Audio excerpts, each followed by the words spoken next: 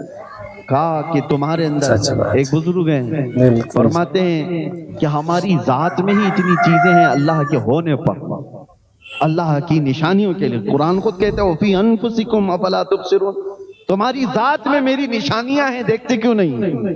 ایک روٹی کا ٹکڑا، ایک روٹی لے کے آؤ، ہاں اس پر سب کا کنٹرول ہے۔ اگر گیہوں کی روٹی ہے تو کسان نے بویا ہوگا، فصل اگایا ہوگا، کٹائی کیا ہوگا، اس کے بعد بازار میں گیہوں آئے ہوں گے، وہاں تک بھی کتنے گیہوں آپ کو خریدنا ہے وہ آپ کا اختیار ہے، 1 کلو لینا ہے، 2 کلو لینا ہے آپ لوگ، آٹا باریک پسوانا ہے، موٹا پسوانا آپ کا اختیار ہے، آٹے کے بعد روٹی بڑی بنانا ہے، چھوٹی بنانا ہے آپ کا اختیار ہے، تیل والی بنانا ہے، سوکھی بنانا ہے آپ کا اختیار ہے، روٹی بیل کر کے بنانا ہے، ہاتھ سے مار کے بنانا ہے آپ کا اختیار، روٹی پوری بن گئی، لقمے 4 کر کے کھانا ہے کہ 6 کر کے کھانا ہے آپ کا اختیار، سب یہاں تک تو تمہارا اختیار، چبا کر کے نگل جانے کے بعد اس روٹی سے گوشت کتنا بننا ہے، خون کتنا بننا ہے، پیپ کتنا بننا ہے، اس میں تمہارا کوئی اختیار نہیں۔ کون بناتا ہے؟ اس ایک روٹی سے گوشت بھی بنتا ہے، خون بھی بنتا ہے، اور فضلہ بھی بنتا ہے، جسم کی جو ضروریات ہیں، منی کے قطرے بھی بنتے ہیں۔ ایک روٹی خون کیسے بناتی ہے، منی کا قطرہ کیسے بناتی ہے، گوشت کیسے بناتی ہے، اور ماں کے سینے میں دودھ کیسے بناتی ہے، یہ تمام چیزیں ایک روٹی۔ پتہ یہ چلا جب تک منہ سے باہر ہے میرا کنٹرول ہے، منہ کے اندر جانے کے بعد خالق کائنات کے نظام میں چلا جاتا ہے۔ یہ ہماری ذات میں موجود نشانی ہے، ہماری ذات کے اندر ہمارا کنٹرول نہیں ہے۔ اور کیا آپ نے کبھی محسوس کیا خون اور دودھ کتنے اپوزٹ لگتے ہیں، نہ ان کی رنگت میں کوئی مشابہت ہے، دیکھنے میں کوئی مثل لگتا ہے، ایک لال اور ایک سفید، نہ خوشبو میں ہے، دونوں میں کوئی میل جول ہے، خون کی بو الگ ہے، دودھ کی بو الگ ہے، نہ دیکھنے میں، نہ سونگھنے میں، نہ چکھنے میں کوئی ذرا برابر بھی ان کے اندر مشابہت نہیں۔ خون چک کر کے دیکھ لو، دودھ چک کر کے دیکھ لو، زمین آسمان کا فرق ہے۔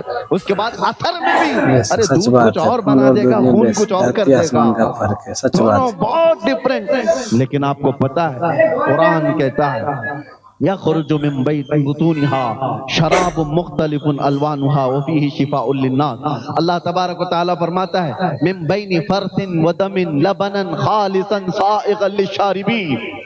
تین چیزیں، ایک دودھ، ایک خون اور ایک گوبر، تین اپوزٹ چیزیں دکھ رہی ہوں گی آپ۔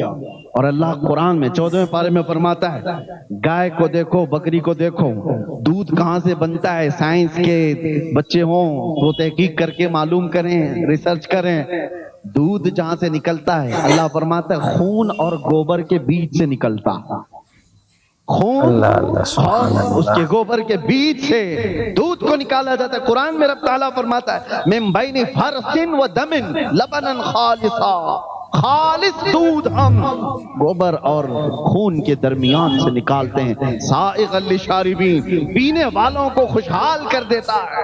دودھ جب آتا ہے نہ اس میں خون کا مزہ ملتا ہے، نہ رنگ آتا ہے، نہ بو آتی ہے، نہ گوبر کا رنگ ہے، نہ مزہ ہے، نہ کوئی چیز۔ یہ دونوں چیزیں ذرا برابر بھی دودھ کو اثر نہیں کرتی۔ تم بھی اپنے ہاتھ میں لے کر کے دودھ یا ایک پیالے میں لے کر کے بیٹھو اور دوسرا پیالہ گوبر کا، تیسرا پیالہ خون کا، اور اس کے بعد تینوں کو ملا کر دودھ اس میں سے نکال کر کے دکھا دو، تب تمہاری قدرت پتہ چل جائے گی۔ ایک پیالے سے میں دودھ کو ان غلاظتوں سے الگ نہیں کر سکتا، اگر ان غلاظتوں سے کوئی الگ کر سکتا ہے تو وہ ایک ہی طاقت ہے، رب ذوالجلال۔ اللہ تبارک و تعالیٰ ان غلاظتوں سے بھی پاکیزگی کو نکالتا ہے، اور یہ اس کی قدرت کے دلائل میں سے ہے۔ قرآن عظیم میں اللہ نے فرمایا، اور پھر طاقت و قوت کی بات، دنیا بہت کچھ آج ترقی کر چکی ہوگی، یہ گھاس پھوس سے نکل کر کے اب آسمان سے بات کرنے والے عمارتوں میں آ گئے۔ لوگوں نے یہ سوچ لیا کہ اب اڑنے والے طیارے، پرندے کی شکل میں جیٹ، ساری چیزیں ہم نے بنا لی ہیں، دنیا کو ہم نے گھنٹوں میں نہیں منٹوں میں طے کرنا شروع کر دیا۔ لیکن یہ سب چیزیں ہونے کے بعد آج تک پوری کائنات میں کسی نے یہ دعویٰ نہیں کیا کہ میں کسی کی جان بھی ڈال سکتا ہوں۔ یہ ایک چیز ایسی ہے جو انسان مرتے دم تک بلکہ قیامت تک اس کو نہیں کر سکے گا۔ کیوں؟ قرآن میں اللہ تعالیٰ فرماتا ہے کہ یہ انسان کی بات تو چھوڑو، رب تبارک و تعالیٰ یہ فرماتا ہے وَمَا قَدَرُ اللَّهَ حَقَّ قَدْرِهِ۔ اللہ تعالیٰ فرماتا ہے کہ لَن يَخْلُقُوا ذُبَابًا وَلَوِ اجْتَمَعُوا لَهُ، سارے انسان مل جائیں تب بھی وہ ایک مکھی نہیں بنا سکتے، ایک مکھی نہیں بنا سکتے۔ لَن يَخْلُقُوا ذُبَابًا، قرآن کا لفظ میں کہہ رہا ہوں، وَلَوِ اجْتَمَعُوا لَهُ، سارے لوگ مل کر کے اس پر کوشش کر لیں تو ایک مکھی نہیں بنا سکتے جو جان ڈالنا ہے، جاندار چیز کو نہیں بنا سکتے۔ تمہارے اندر جو جان ہے یہ اللہ کی نشانی ہے، اور موت یہ اللہ کی نشانی ہے۔ اس سے بڑی نشانیاں کیا ہو سکتی ہیں؟ موت اور حیات اللہ کے ہونے پر دلیل ہے۔ ہر بیماری کو ڈاکٹر صحیح کر سکتا ہے، مرنے کے بعد کیوں نہیں صحیح کرتا؟ چند سانسیں کیوں نہیں دے سکتا؟ ارے میرے عزیزو، تاریخ میں موجود ہے ایک بہت بڑا امیر زادہ، کوریا کا رہنے والا، جو حکومتوں کو خرید لیا کرتا تھا، ملین نہیں بلین ڈالرز کا مالک، لیکن بیمار ہوا۔ یہ 2012 اور 14 کی بات میں عرض کر رہا ہوں۔ ایک بہت بڑی ٹیلی فون کمپنی کا مالک دنیا میں، جس نے پورا ہنگامہ مچا رکھا تھا، بیمار ایسا ہوا کہ بستر پر گرا۔ جانتے ہو پر ڈے اس کو ڈاکٹر دیکھنے کے لیے جو آتے تھے 1 کروڑ کا خرچہ تھا، 1 کروڑ پر ڈے۔ سارے لوگ مل کر 6 سال تک اس کو بستر سے اٹھانے کی کوشش کرتے رہے، اور 6 سال میں کتنے کروڑ جا چکے ہوں گے؟ کروڑوں۔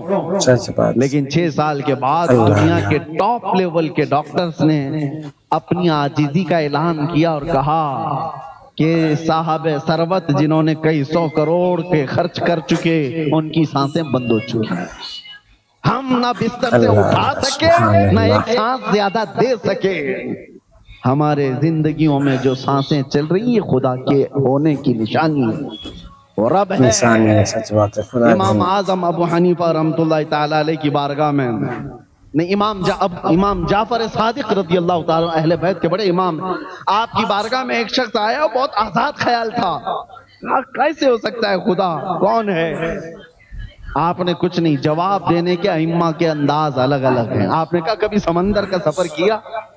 کہا ہاں میں نے کیا ہے. کیا کبھی سمندر کا خوفناک سفر بھی دیکھا؟ سمندر کے سفر اچھے بھی ہوتے ہیں، بہت سخت بھی ہوتے ہیں، خوفناک بھی ہو جاتے ہیں. اس نے کہا میری زندگی میں ایک سفر اتنا ڈینجر ہے کہ اس کو بھول نہیں سکتا. کہا کیا ہوا تھا بتا. کہا جہاز تو نکل چکا، اچانک طوفانوں کے بیچ گر گیا ہمارا جہاز، اور جتنے اس پر کیپٹن تھے، ملاح تھے، ایک کے بعد دیگرے سب مر گئے، ڈوبتے چلے گئے. جہاز میں پانی اتنا آیا کہ کوئی سنبھال نہ سکا، سب گر گئے، مر گئے، اور جہاز ٹوٹ کے بکھرا. تو میں نے پہلے تو یہ سوچا تھا کہ یہ ملاح کسی طرح نکال لیں گے، نہیں وہ سب مر گئے. تو جہاز کے سوچا کہ یہ کسی طرح تیر کر باہر آ جائے گا، جہاز ٹوٹ گیا. ایک تختہ بچا تھا، میں اس تختے پر آ گیا.